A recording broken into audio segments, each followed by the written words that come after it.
नमस्कार। Republic Bharat digital पर आपका बहुत स्वागत है और मेरे साथ आज मौजूद है बिहार की शान द लिटिल स्टार आर्यन बाबू, जो कि बागेश्वर धाम पहुंचे हैं और उनकी सुर से यहाँ पर बागेश्वर बाबा यानी कि पंडित धीरेन्द्र कृष्ण शास्त्री भी खुद उठ गए और वो भी उनकी जो धुन है उनकी ताल पर कहीं ना कहीं थिरकते हुए नजर आए। आपने वीडियो ज़रूर देखी होगी। आर्यन बाबू से सीधे बात करते हैं।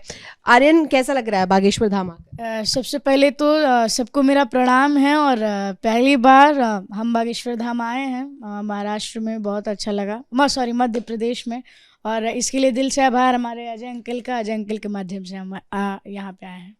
बिल्कुल। सबसे पहला आर्यन मेरा ये सवाल रहेगा, जब आपको कहा गया कि आपको बागेश्वर धाम जाना है, वहाँ पर अपने सुरों से इस धाम को और ज़्यादा सुरमई बनाना है, तब कैसा लगा? पहले भी ये 5वीं बार है, क्योंकि 3 से 4 बार जब बिहार में कार्यक्रम हुआ था दिल्ली में, तो अंकल की तरफ से इनविटेशन आया था, लेकिन कहीं ना कहीं हम या तो कार्यक्रम था नहीं तो मूवीज़ थी, उसकी वजह से हम नहीं आ पा रहे थे। पिछली बार भी, पिछले साल 24 में भी महाराज जी का जब जन्मदिन था तो अंकल ने बोला था, लेकिन उस टाइम भी हम नहीं पहुंच पाए। लेकिन इस बार इस वाली 4 जुलाई को डेट खाली थी। सौभाग्यशाली थे हम लोग, और अंकल ने इस बार भी कहा, तो इस बार हमारा सौभाग्य, और मुझे बहुत खुशी हुई। मुझे तो बस ये था कि महाराज जी के दूर से भी दर्शन हो जाए, लेकिन उनके सामने कुछ गाने का मौका मिला, तो इसके लिए तो दिल से धन्यवाद प्रभु का और हमारे अजय अंकल। आप भी कनेक्ट करते हैं बाबा बागेश्वर से? हाँ। कैसे जुड़े हुए हैं, कैसे शुरू से कैसे जानते हैं? शुरू से हम तो ऐसे जानते थे यहाँ के बारे में, बालाजी के बारे में, लेकिन हमारे बिहार में तब से प्रचलित हुआ हमारे पूजनीय महाराज गुरुदेव जी धीरेन्द्र कृष्ण शास्त्री जी की वजह से। उनका जो बिहार में कार्यक्रम हुआ था नौबतपुर में, तो उसकी वजह से हम और उसमें घुले मिले। उस कार्यक्रम में भी आना था, लेकिन 3-4 बार आया, लेकिन ऐसा संयोग नहीं बन पा रहा था कि हम जा पाए। तो आज पहली बार बालाजी का दर्शन भी हुआ। बालाजी का दर्शन करके बहुत अच्छा लगा, और पहली बार हमको नहीं लगा था यहाँ पे आके इतनी सारी चीज़ें देखने को मिलेंगी, महाराज जी से मिलने का मौका मिलेगा। सबसे अच्छी चीज़ ये है ना कि आर्यन बाबू द लिटिल स्टार हैं। आप समझिए कि आपने बड़े बड़े कलाकार, जो कलाकार होते हैं उनको देखा होगा, उनको सुना होगा, कई जो डांसर्स हैं उन्हें देखा होगा। जो कहते हैं कलाकार कला से जाने जाते हैं, और आर्यन भी अपनी कला से जाने जाते हैं। उम्र इतनी ज़्यादा नहीं है, लेकिन इसके बावजूद भी इनका दबदबा जो है पूरे बिहार में, यूपी में, खासतौर पर ईस्टर्न यूपी में चलता है। मैं चाहूँगी कौन सा भजन आपने गाया यहाँ पे, एक बार सुनाइए। ज़रूर। कि सच्चा दरबार लागी, भक्त के कतार लागी, बागेश्वर धाम हमार, बागेश्वर धाम हमार, स्वर्ग के द्वार लागे, सच्चा दरबार लागी, भक्त के कतार लागी। एक बार आके देखा, दर्शन तू पाके देखा, एक बार आके देखा, दर्शन तू पाके देखा। बालाजी के सूरत देखी, बालाजी के सूरत देखी, ये दुनिया बेकार लागे, आ सच्चा दरबार लागे, भक्त के कतार लागे। मैं हर दफ़ा जब भी मैं आपके साथ मिलती हूँ या मेरी बातचीत होती है, वैसे भी मुझे बहुत कहते हैं ना पॉजिटिव वाइब्स आती है। आजकल बहुत ज़्यादा जेनजीज में फेमस है पॉजिटिव वाइब्स मैच करना, तो इसके साथ रह के, आर्यन के साथ रह के मुझे ऐसा ही फील होता है।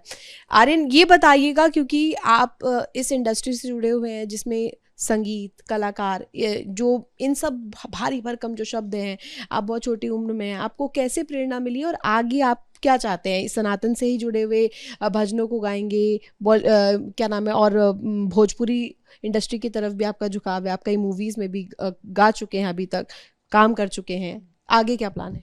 पहली बात कि मुझे जो पहचान मिली है बिहार, यूपी, झारखंड में, वो भोजपुरी की तरफ से ही मिली है। और मैं ये भी कहूँगा कि हम एक हिंदू हैं, और कभी एक हिंदू सनातन धर्म से कभी दूर जा नहीं सकता है। तो ये सबसे ज़रूरी बात है। हम कहीं भी रहे, कोई भी काम करें या फिर एक्टिंग करें, या बाकी लोग के लिए मैं बोल रहा हूँ, जैसे हमारे अजय राय अंकल हैं, माता रानी के बहुत बड़े भक्त हैं, और लगभग इनके लिए जितना कहें, क्योंकि 4-5 घंटे भाजपा के काफ़ी वरिष्ठ नेता भी रह चुके हैं, और हैं भी, और 4-5 घंटे माता रानी की पूजा करते। तो हम चाहे किसी भी पद पे रहें, किसी भी लाइन में रहें, लेकिन अगर एक हिंदू हैं तो अपने सनातन धर्म से हम दूर नहीं रह सकते हैं। बिल्कुल, बहुत खूब आपने कहा आर्यन। और इस छोटी सी उम्र में इस समझ को पाना और लोगों तक इसका प्रसार करना ये आर्यन ही कर सकते हैं। आखिर में आर्यन, क्योंकि आपने पहले प्रयागराज में भी मेरे साथ जब इंटरव्यू किया था उस समय प्रयागराज की भूमि पे, संगम की भूमि पे आपने गाया था, अब यहाँ पर बाबा बागेश्वर की भूमि पर बालाजी के लिए आखिर में एक कोई गाना कि जो केसरी के लाल मेरा छोटा सा ये काम, मेरी राम जी से कह देना जय सिया राम, मेरी राम जी से कह देना जय सिया राम, प्रभु मैं राम संग जपता तुम्हारा सदा नाम, मैं राम संग जपता तुम्हारा सदा नाम, दीनहीन के सहारे महावीर तुम हो, अपने भक्तों की जगाते तकदीर तुम हो, अपने भक्तों की जगाते तकदीर तुम हो, ओ तेरी भक्ति से आत्मा को मिलता राम, मेरी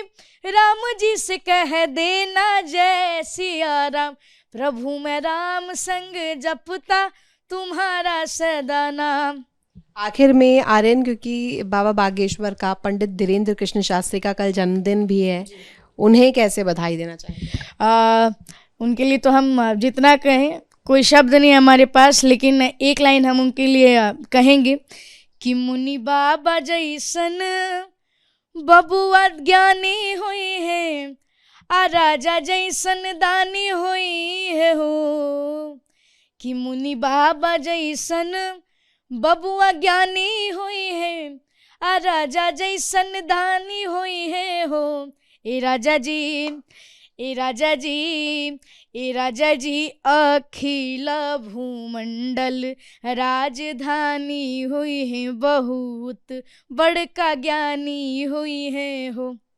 बहुत शुक्रिया आर्यन हमारे से बातचीत करने के लिए और ये बताने के लिए कि सनातन की असली जो पहचान क्या है और असली जो छटा है वो क्या है। वो ये है दरअसल कि पूरे राष्ट्र को एक साथ एक प्रथम डोर में पिरो कर रखना, हिंदू राष्ट्र बनाना, और शायद बागेश्वर धाम में भी यही हो रखा है, चाहे वो जरिया कोई भी हो, आर्यन का हो या और किसी कलाकार का।